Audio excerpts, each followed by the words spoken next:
میں نے اس کی جیولری اتاری اور صبح جب اس کی آنکھ کھلی تو میں پہلے سے اٹھ چکا تھا اور اس کے اٹھنے کا انتظار کر رہا تھا۔ وہ نیند پوری کر چکی تھی، اس لیے جب آنکھ کھلی تو مجھے دیکھ کر گھبرا کر اٹھ بیٹھی۔ اپنے کپڑے تبدیل دیکھ کر بری طرح سے بدحواس ہوئی تھی۔ اس کے چہرے کے بگڑتے زاویے دیکھ کر اور اسے پریشان دیکھ کر میرے اندر ایک سکون کی لہر دوڑی تھی۔ میں نے کہا، گڈ مارننگ سویٹ ہارٹ، نیند پوری ہو گئی یا مزید سونے کا ارادہ ہے؟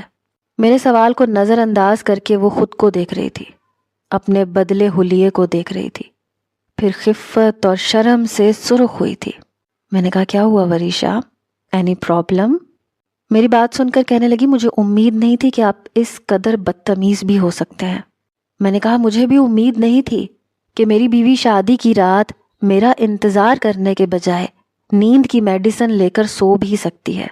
تم نے اپنی مرضی کی، مجھے اہمیت نہیں دی، میں نے تو پھر تمہارا خیال کیا ہے، سوچا کہ تمہاری نیند عروسی لباس اور جیولری کی وجہ سے خراب نہ ہو جائے۔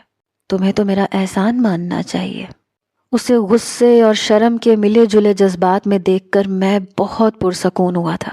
وہ فوراً سے اٹھ کر الماری کے پاس گئی، کیونکہ میرے ڈھیلے ڈھالے کپڑوں میں وہ خود کو مطمئن نہیں کر پا رہی تھی۔ اس نے اپنے کپڑے نکالے اور واش روم میں چلی گئی۔ جب باہر آئی تو آنکھیں سرخ تھیں، جیسے خوب روئی ہو۔ اسے یوں دیکھ کر میرا دل پھر سے موم ہوا۔ میں اٹھ کے اس کے پاس آ گیا، رو رو کر، آنکھیں سرخ، ناک سرخ، اس پر گھیلے بال، نکھرا روپ دیکھ کر دل آپے سے باہر ہو رہا تھا۔ میں اس کے مقابل کھڑا ہو گیا۔ میں نے کہا، میں نے تمہارے ساتھ ایسا کچھ نہیں کیا کہ تم یوں رونا دھونا مچا دو، بلکہ کچھ کیا ہی نہیں ہے۔ وہ کہنے لگی، آپ ہوتے کون ہیں مجھے چھونے والے، زبردستی کرنے والے؟ آپ کو رات کو سمجھ جانا چاہیے تھا کہ مجھے آپ کی سنگت سے نفرت ہے، اسی لیے میں نے نیند کی میڈیسن کھائی تھی۔ مجھے اس وقت خود سے بھی گھن آ رہی ہے۔ اس کی بات، اس کا نفرت بھرا انداز سن کر میں نے غصے سے اسے دونوں بازوؤں سے پکڑا تھا۔ میں نے کہا، کیوں نفرت ہے مجھ سے؟ کہا کیا ہے میں نے تمہیں؟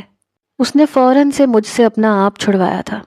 کہنے لگی، خبردار جو مجھے پھر سے ہاتھ لگانے کی کوشش کی تو۔ کیا نکاح کے لیے صرف مرد کی مرضی ہی ضروری ہوتی ہے، عورت کی نہیں؟ عورت کوئی زر خرید غلام ہے کہ مرد کی ضد کے سامنے ہمیشہ اپنا سر جھکاتی آئے؟ میں نے کہا، میں تمہیں بہت چاہتا ہوں وریشا، بہت محبت کرتا ہوں تم سے۔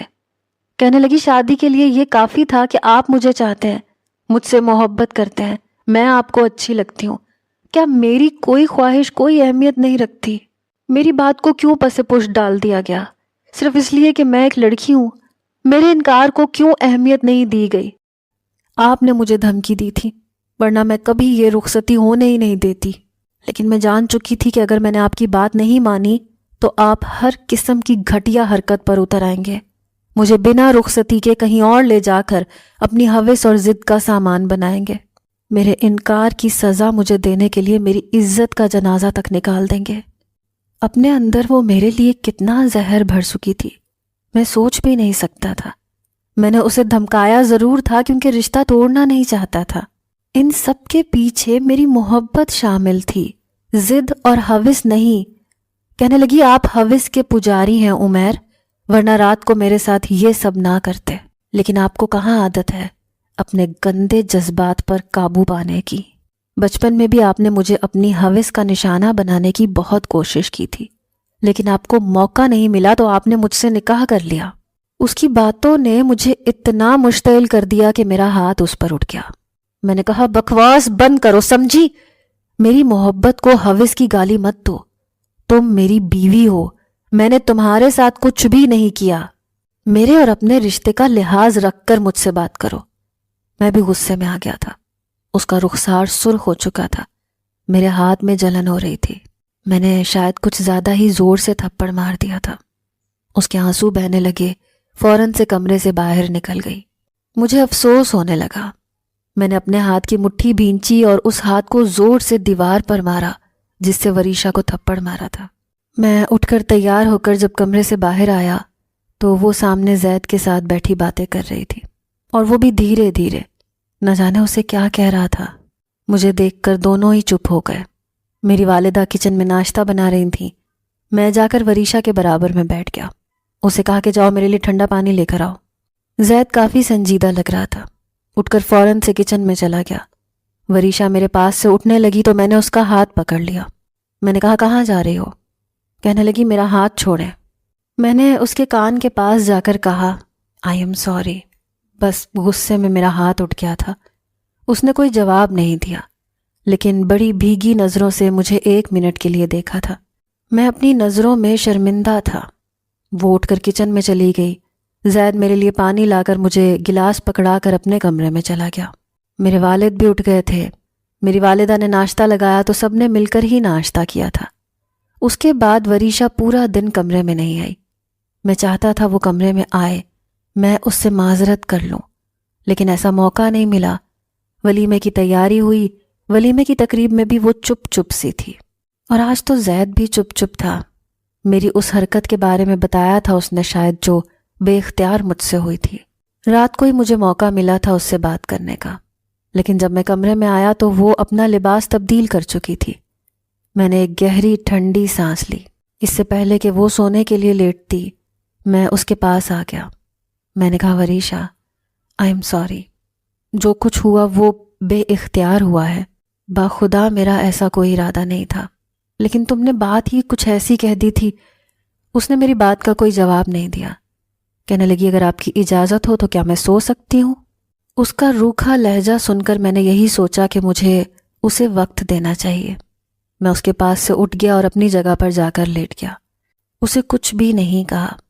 گو رات کو مجھے بہت دیر سے نیند آئی. شادی کی شروع کی راتوں میں میاں بیوی کو ایک دوسرے سے فرصت نہیں ہوتی. ڈھیروں باتیں ہوتی ہیں کرنے کے لیے. اپنے اندر لگی آگ کو سگریٹ سے سلگانے لگا. خود کو فیکٹری میں مصروف کر لیا. وریشا کو اس کے حال پر چھوڑ دیا. میں کبھی کبھی اس وقت کو یاد کرنے لگا جب میں نے وریشا سے نکاح کیا تھا. سمجھ میں آ گیا تھا کہ لڑکی کا رضامند ہونا کتنا ضروری ہے. میرے بچپن کی ذرا سی بدتمیزی کا اس نے بہت زیادہ اثر لے لیا تھا. کہتی تھی آپ ہوس کے پجاری ہیں. بچپن میں بھی مجھے اپنی ہوس کا نشانہ بنانے کی کوشش کرتے تھے.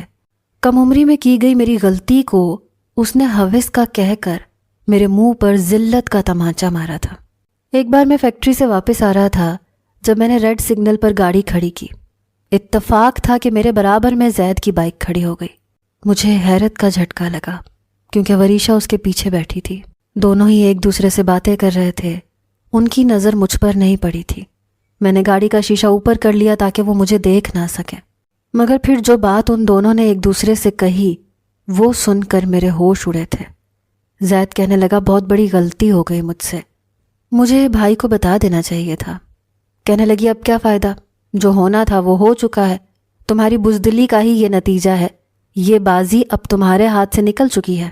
کتنا کہا تھا میں نے تم سے کہ بات کرو عمیر سے, کہہ دو ان سے, لیکن تم نے ایک نہیں سنی اور اب پچھتا رہے ہو. اب پچھتانے کا کیا فائدہ؟